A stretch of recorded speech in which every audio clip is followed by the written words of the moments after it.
What's going on, y'all? Welcome back to another.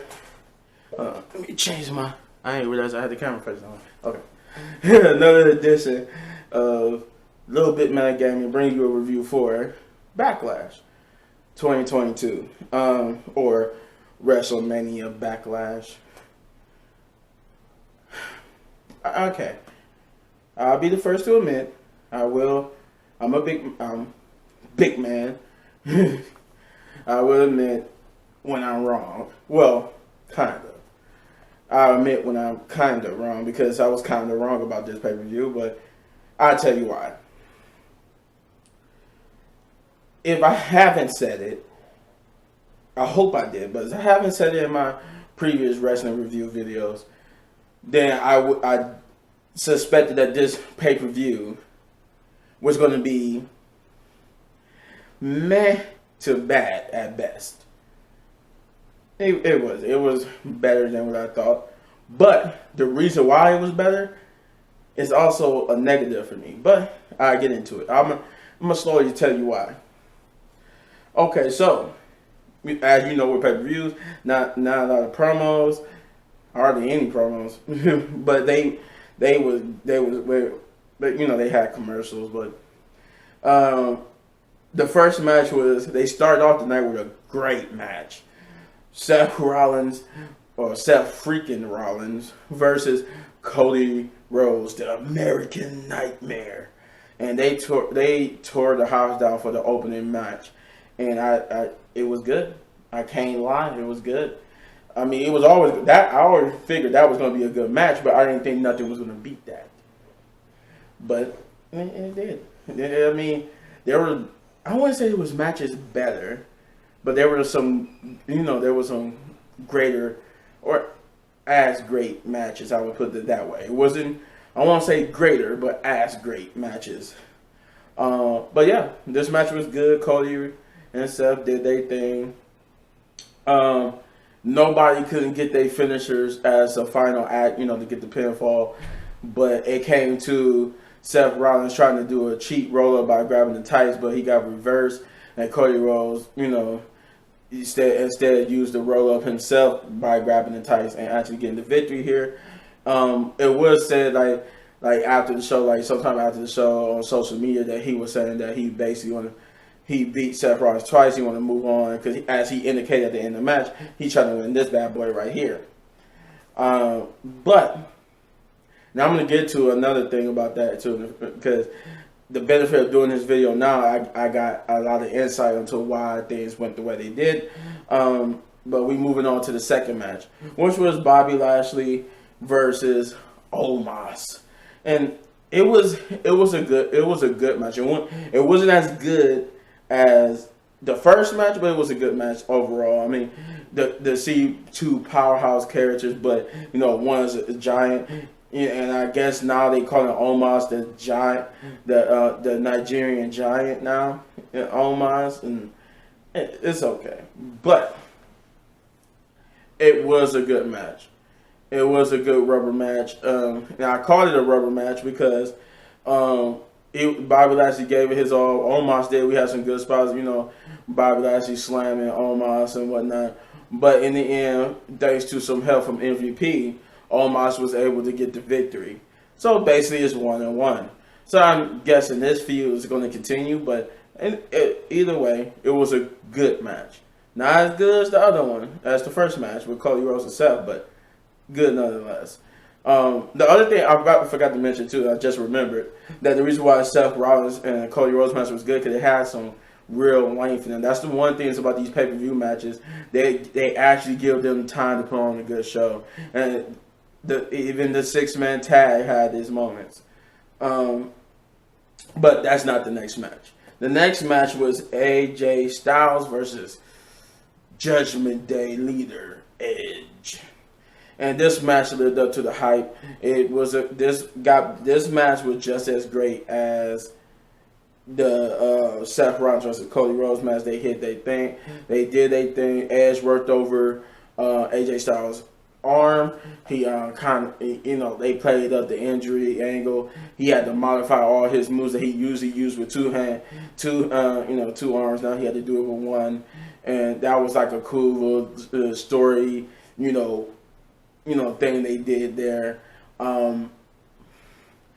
No, I ain't had no. Everything was good, Damian Priest did come down the ringside, trying to distract AJ, but even though he kept to the rules, he didn't come to.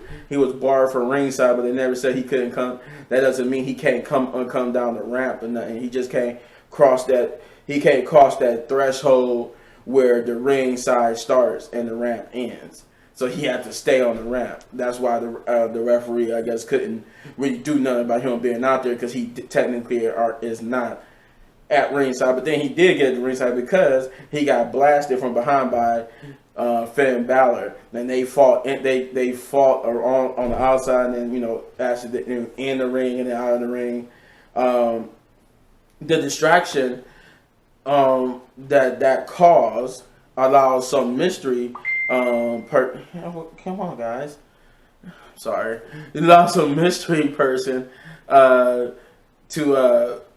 attack AJ, which was they just grabbed the mystery person, just grabbed his arm and yanked him down, causing his arm on the rope, and then Edge put him in the crossface and modified the crossface into like a chokehold, and instead of tapping, he just passed out, and Edge won the match.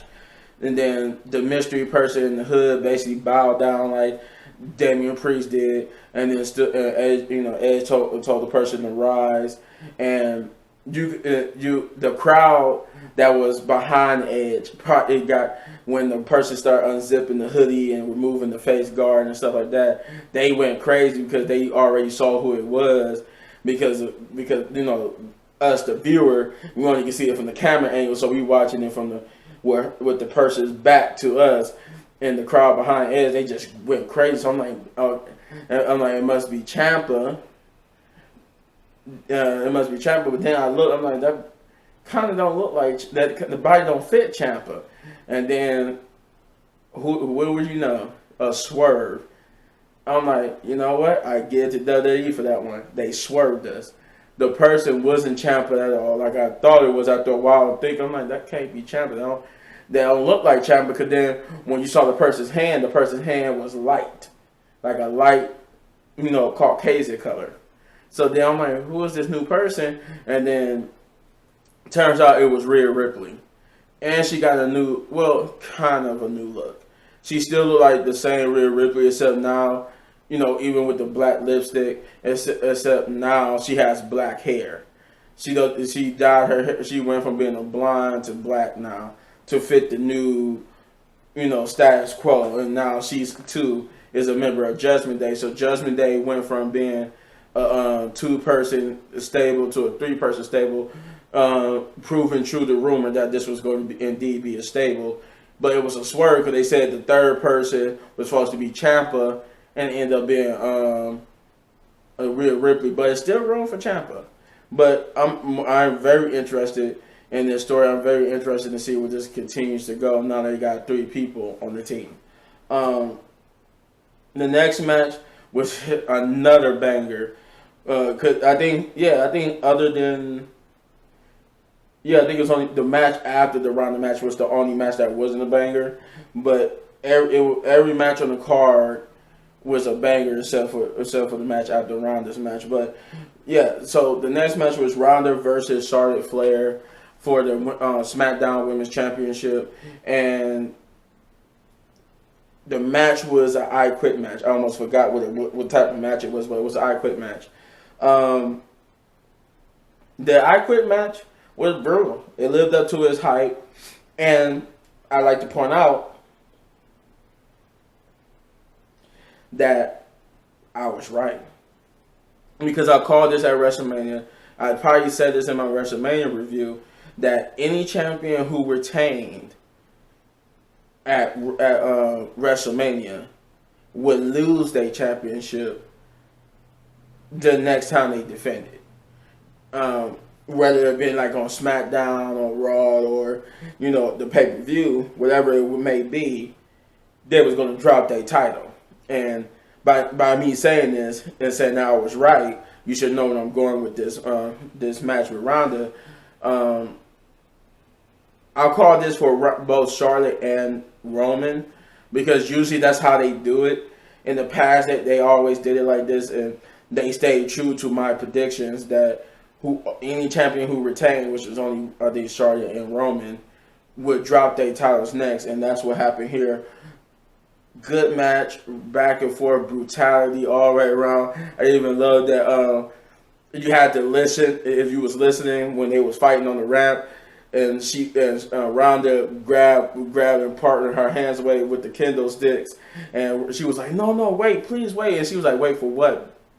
And you heard Charlotte say, "Oh, it was cool," but I want to, but the match was brutal. It was brutal. They had great spots, but in the end, Charlotte would get her arm yanked through the chair, which, if you suspend disbelief, because I say suspend disbelief because the way how her arm was pulled through the chair, it looked like the chair wouldn't have done anything to Charlotte's arm. But you suspend disbelief, it did. And this call, and at first she said no. So Ronda asked the referee what she said. She was like, and he suspiciously put the mic on Ronda. So you heard her say, what did she say? She said no. She said good, because I was hoping you would say. And then she put the full arm bar in, and Charlotte immediately screamed, "I quit." And Ronda is your new champion. They wrote a little angle for her saying that she fractured her arm, or a piece of the part of the arm that allows you to rotate. And so she's going to be out for some time. But in reality, according to Wrestle Talk and Dave Meltzer, in reality, the reason why she dropped the title to Ronda now is because she's taking some time away from WWE, and it's also been said during this time away from WWE, Charlotte will be getting married to Andrade. So congratulations on that front. But yeah, Ronda is your new SmackDown Women's Champion. The next match, which was Baron Corbin versus Moss. I told you I hate calling them Happy and Madcap. So I say that every time because those names are just stupid. But yeah, this match wasn't really. It was an okay bathroom break match. It was like that. This was the match where you kind of like, if you really didn't really care, like how I did about this match. This was your bathroom break. This was you going to get some snacks or something to eat, waiting for the main event. But in any case, it was an okay match. It wasn't bad. It just wasn't the match. I just had no really care for it. But it was an okay match, and Moss got the victory here. Now your main event. Now this is what I said again. I eat crow. Yes, I did. I was judgmental of this 6-man tag, but watching it, they changed my mind. The match was in itself, it was a great match.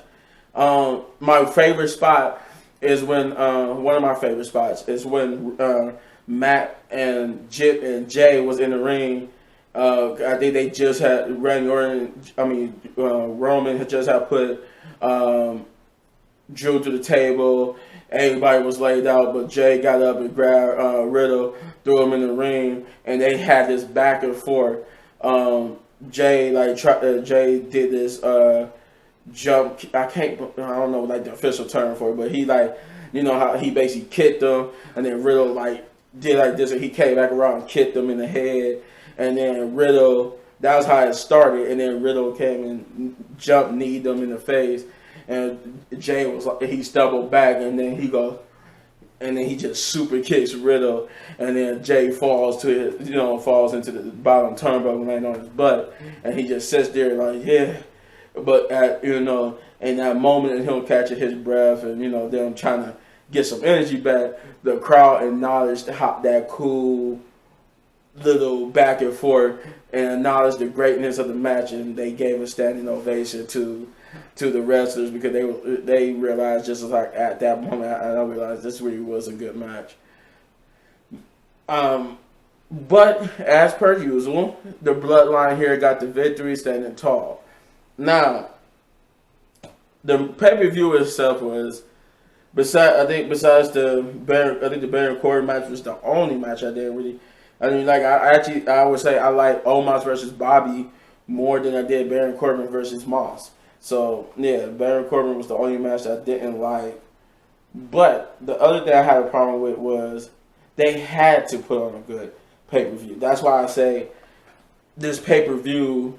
That's why I said this pay-per-view was like, it was great, but it was also the reason why it was great was because the reason why it was great is also the reason why it was a negative for me, and that was because it had to be great because only one championship was defended on this pay-per-view.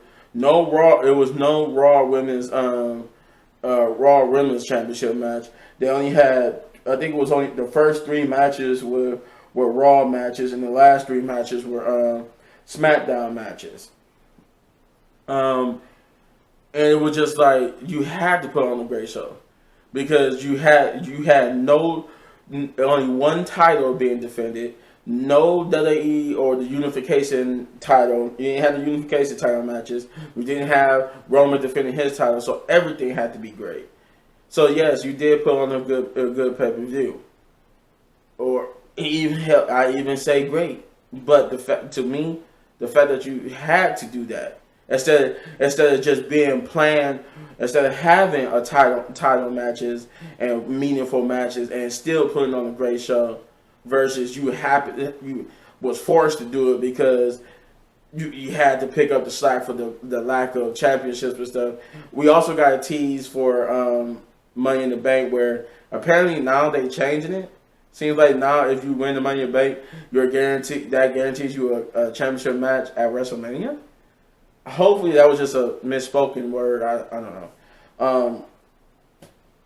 Overall, this pay-per-view gets a 7 out of 10 big ups because even though it was great, I had to take some points to it just because of the fact that you had to be great, just because of how y'all structured the pay-per-view. But you let me know in the comments down below what you thought of this pay-per-view, of this Backlash 2022 or WrestleMania Backlash.